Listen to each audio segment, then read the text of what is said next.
৬৬,০০০ টনেরও বেশি বিস্ফোরক ব্যবহার করেছে। ১২,৬৬০ জন শিশু এবং ৫৭৯ জন শিশু এবং ৮,০৯৫টি মৃত্যুর ঘটনা ঘটেছে ইউক্রেনের ভূখণ্ডে। রাশিয়া ইউক্রেন যুদ্ধের থেকে গাজায় নারী ও শিশু মৃত্যুর সংখ্যা ৬ গুণ।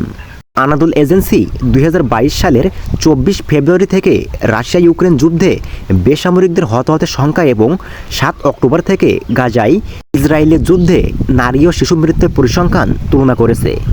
ফিলিস্তিনি সূত্র মতে ইসরায়েল গাজা হামলায় ৬৬,০০০ টনেরও বেশি বিস্ফোরক ব্যবহার করেছে, যা প্রতি বর্গ কিলোমিটারে গড়ে প্রায় ১৮৩ টন।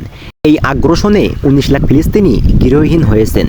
ইসরায়েলের হামলায় এখন পর্যন্ত ২৯,৪১০ জন ফিলিস্তিনি নিহত হয়েছেন। এদের মধ্যে অন্তত ১২,৬৬০ জন শিশু এবং ৮,৫৭০ জন নারী রয়েছে। এসব হামলায় আরও ৬৯,৪৬৫ জন আহত হয়েছেন। আহতদের মধ্যে ৭০% বেশি নারী ও শিশু।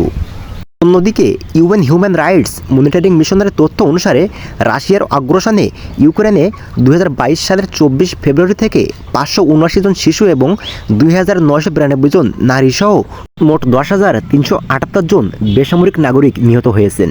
আহত হয়েছেন ১৯,৬৩২ জন। এর মধ্যে ৮,০৯৫টি মৃত্যুর ঘটনা ঘটেছে ইউক্রেনের ভূখণ্ডে এবং ২,২৮৩টি রাশিয়ার দখলকৃত অঞ্চলে। HRMMU ধারণা করছে মৃত্যুর সংখ্যা আরও বেশি হতে পারে।